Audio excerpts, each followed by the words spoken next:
Tell me some of the things you're doing right now. Some of the things.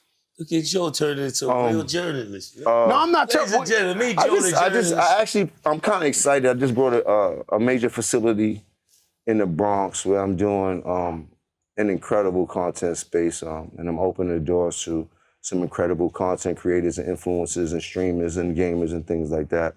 There's also my office in there. It's a bit of a headquarters. I'll be setting up the Drip Report newsroom in there and things like that. I like that. I ain't seen one in a while. Yeah, I'm about with to get the back. leg doing all this. I'm gonna do shit. everything myself now. So it's a beautiful thing. So I'm gonna be running a lot of TV shows out of there. Got like 2 podcasts set up in there. Studio. It's a beautiful thing. You know what I mean? So that's one of the things that I'm excited that I've been working on. The music is out right now. The album been doing pretty good. Thank you for everybody that's been supporting the album at the church steps. Shout out to all my artists that been supporting me. Shout out to Dice Peso. The movie's about to drop. The movie will be out in the summer. The movie. I wanted to be in the movie. I just ain't know how to tell you. I ain't gonna lie. I missed it. I got 2 days of reshoots. I'm doing it. I want to do it. Let me catch Make me a priest or something. You heard him? Yeah. No, I'm in. I'm in. I'm in. I want to be in the movie. I believe in your creativity. I believe in your drive. And when I seen you shooting the movie, I didn't know how to tell you, yo, Jim, give me a little 5 minutes of fame. I want to be a little pastor.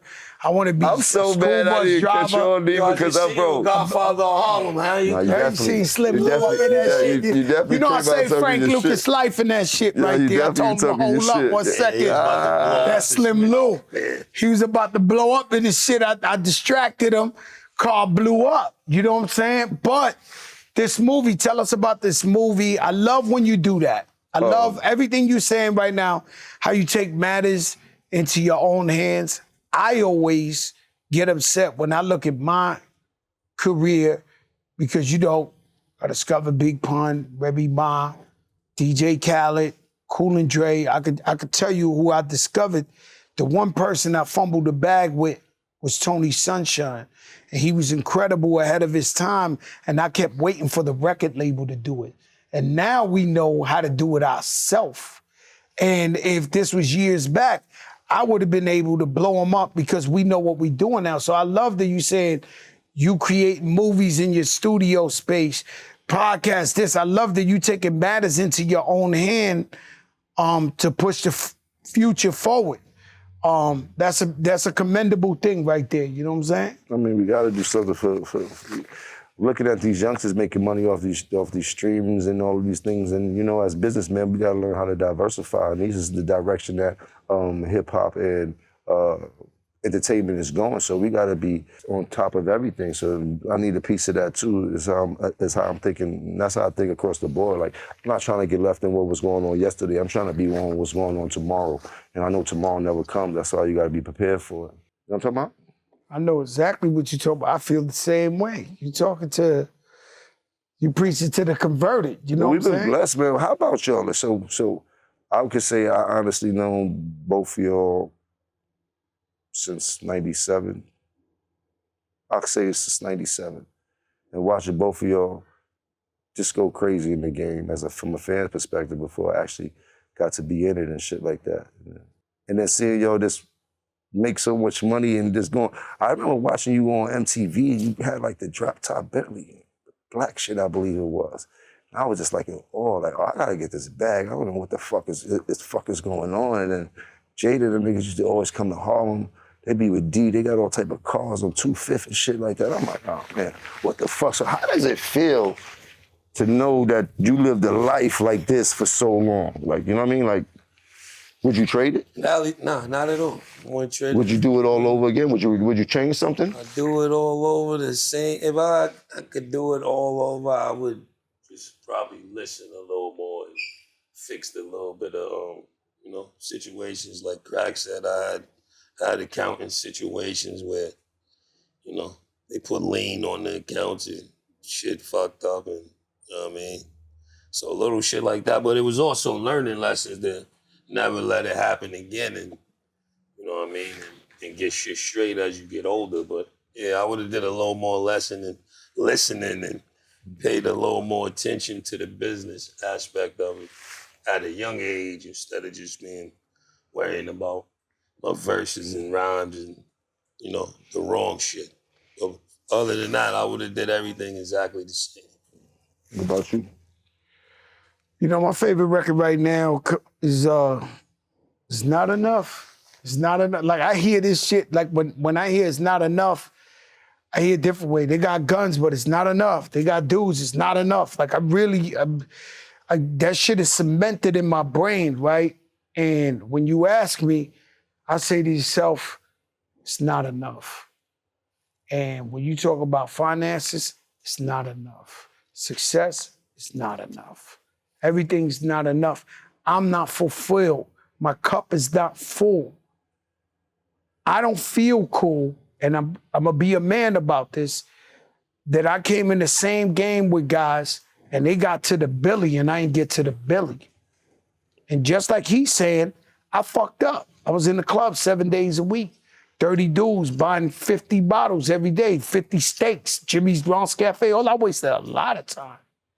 So if you ask me, sure, I'm grateful. Sure, I'm thankful to God that I'm in the position that we are. And people might look at it as like, yo, he's successful. It's not enough. And so I know you could relate to this because you just saying the same shit I'm saying in a different way. It's not enough. Like, I want, and I'm not lying, guys. So maybe y'all can understand me a little bit more, because people get a little mad at me because they think I brag and I think I'm big shit. That's who I am, right? And so I want to be the fat guy painted in the picture 100 years from now, and great-grandchildren to be like, we're here because of Fat Joseph Carter Jr. 100 years ago, this man made $1 billion and left it to us in the trust, and we're still eating off this guy. I swear to God, that's what I want. And if everybody could do it, they do it. So it ain't attainable. I just realized I could have did it, but I was bullshitting a lot. So now when you see me, I'm on my business ventures on another level. Just all my shit is like, and life is lifing. You know, I'm projected to win. I'm telling you, I'm projected to win. Everything I'm telling you, I'm projected to go there. Like, I'm on that. Like, I know, you know what I'm saying? I'm like, you know, when a football player hang on to the back of the jersey, I'm on the back of the jersey. I got so many arrows pointed the right way, but it gotta happen. I want to know what it feel like when that level of success happens, where you could turn around and be like, that's it. I guess we all have a different painting of success. I feel like my mistake was I depended on people to do things that I knew how to do on my own.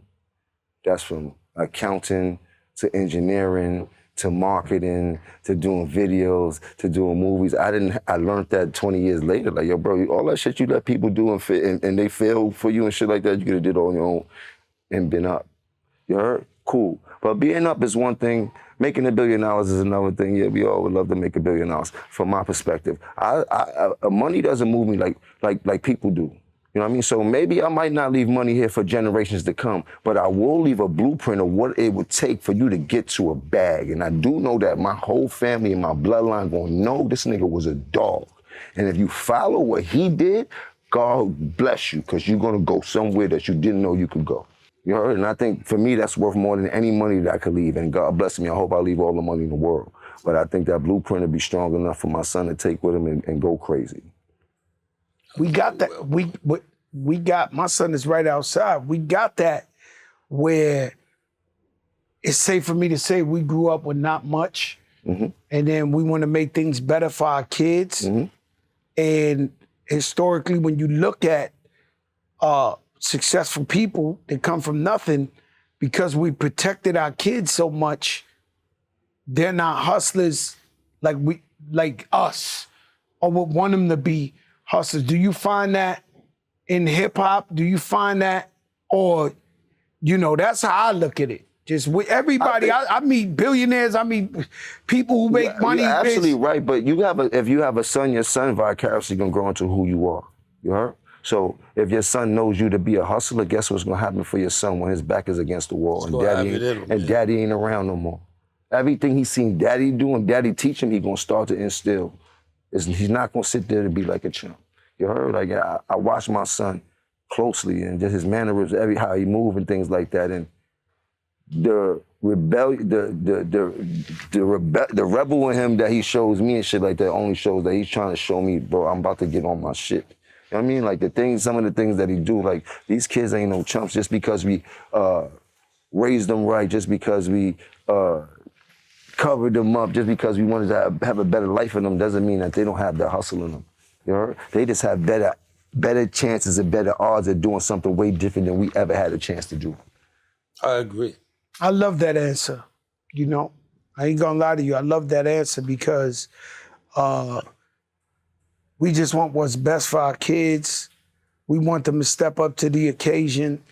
And I just think like parenting, right? Parenting ain't easy. Every kid is different. Takes a village, man. And they don't give us no instructions for parenting. No fucking, that's what I'm trying to give them now.